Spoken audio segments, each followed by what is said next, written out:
Shalom, kita akan berbicara mengenai toleransi antar umat beragama. Saudara-saudara, kita bisa melihat bahwa kita hidup dalam masyarakat yang penuh dengan warna. Satu hal yang membuat hidup kita di sekitar kita begitu berwarna ialah dalam hal agama dan kepercayaan. Kita bisa melihat adanya beberapa agama, di antara kita ada agama Islam, Kristen, Hindu, Buddha, Konghucu, dan beberapa lainnya. Bahkan dalam satu agama pun saudara-saudara itu bisa terdapat banyak aliran. Misalnya agama Kristen di Indonesia itu ada lebih dari 300 sinode gereja yang antara satu dengan yang lain memiliki doktrin yang berbeda. Ini bisa doktrinnya berbeda sekali atau kadang hanya berbeda dalam hal tata bahasa ataupun tata ibadah.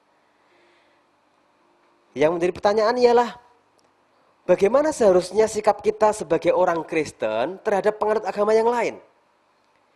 Jadi pelajaran ini bukan dalam arti himbauan kepada penganut agama yang lain supaya mereka bertoleransi, menghargai dan menerima kita, tetapi ini pertanyaan bagi kita, bagaimana sikap kita sebagai orang Kristen, sebagai anak Tuhan terhadap sesama kita yang beragama lain berdasarkan pada Alkitab.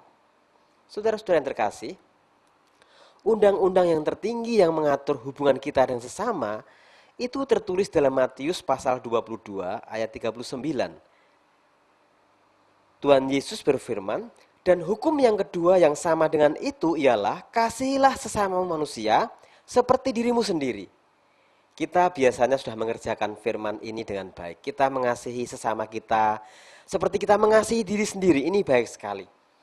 Dan biasanya kita berpikir bahwa kebutuhan yang terutama dari orang lain sebenarnya bukan mengenai makanan, minuman, atau hal-hal yang bendawi, tetapi mengenai keselamatan jiwanya. Sehingga kita seringkali dalam semangat misi menyampaikan kabar keselamatan kepada semua orang, supaya orang lain pun juga bisa menikmati keselamatan dalam Yesus. Ini tentu saja baik sekali. Ini yang terpenting, itu benar. Tetapi kalau kita hanya mengerjakan misi ini dan melupakan sisi-sisi yang lain dalam kehidupan, melupakan segi yang lain dari kehidupan, maka ini bisa menjadi hal yang kurang harmonis. Ini bisa menjadi masalah ketika semangat yang suci ini bertemu dengan semangat suci yang lain dari penganut agama yang lain, karena penganut agama yang lain juga memiliki tugas suci yang sama untuk menyampaikan kabar kebenaran menurut agama mereka. Memiliki tugas yang suci juga. Konflik bisa terjadi ketika semangat ini bertemu dengan semangat suci yang sama dari penganut agama yang lain. Kita membutuhkan kebijaksanaan yang tinggi untuk bisa hidup dalam suasana damai dengan penganut agama yang lain. Kita perlu seperti Roh Kudus yang manis, yang penuh dengan kasih. Kalau kita tidak mau disakiti, kita jangan menyakiti orang lain. Kalau kita tidak bisa mengerti agama orang lain juga tidak bisa mengerti agama kita. Itu dibutuhkan kebijaksanaan yang tinggi. Saudara-saudara, hukum kasih yang disampaikan oleh Tuhan Yesus dalam perjanjian baru sebenarnya merupakan penegasan dari perintah Allah kepada bangsa Israel dalam perjanjian yang lama. Tertulis dalam Imamat pasal 19 ayat 18, janganlah engkau menuntut balas dan janganlah menaruh dendam terhadap orang-orang sebangsamu, melainkan kasihilah sesamamu manusia seperti dirimu sendiri. Akulah Tuhan. Jika kita hanya berhenti pada ayat ini saja, orang-orang Israel pada waktu itu akan berpikir bahwa mengasihi sesama yang dimaksudkan di sini adalah mengasihi sesama orang Israel saja, karena ada kata-kata orang-orang sebangsamu.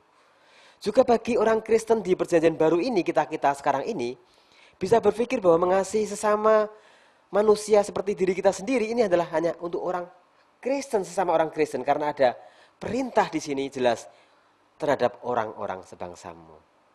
Tetapi kalau kita meneruskan pada ayat berikutnya dalam perikop yang sama, kita akan membaca ayat ini dalam ayat ke-34. Allah berfirman bahwa orang asing yang tinggal padamu harus sama bagimu seperti orang Israel asli dari antaramu. Kasihilah dia seperti dirimu sendiri, karena kamu juga orang asing dahulu di tanah Mesir. Akulah Tuhan Allahmu. Dari perintah ini jelas sekali bahwa orang Israel pada zaman dahulu pun harus mengasihi bangsa lain yang tinggal bersama dengan mereka. Ini juga buat kita sebagai anak Tuhan di zaman ini, sebagai orang-orang Kristen, orang-orang perjanjian baru, warga kerajaan Allah, kita harus mengasihi para penganut agama yang lain seperti kita mengasihi diri kita sendiri. Ini adalah perintah Tuhan.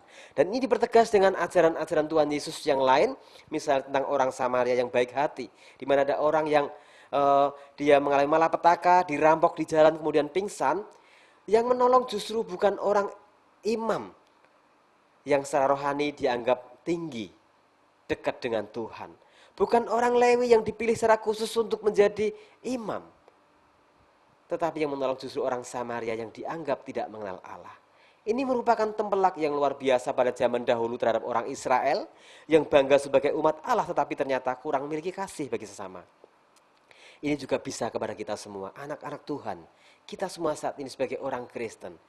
Jangan-jangan kita kurang memiliki kasih.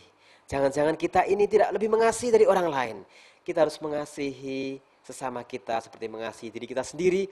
Juga mengasihi penganut agama yang lain seperti kita mengasihi diri kita sendiri. Juga ketika ada 10 orang kusta yang disembuhkan, yang berterima kasih hanya 1 orang. Dan itu pun adalah orang Samaria. Ini bisa menjadi sangat memalukan jika ternyata kita sebagai orang Kristen yang merasa sebagai warga kerajaan Allah, tetapi memiliki standar kasih yang rendah. Mari kita miliki kasih yang tinggi, saudara-saudara. Saudaraku yang terkasih, milikilah hidup yang penuh kasih kepada semua orang, juga kepada penganut agama yang lain. Saudara-saudara, kiranya pelajaran ini berguna bagi kita semua.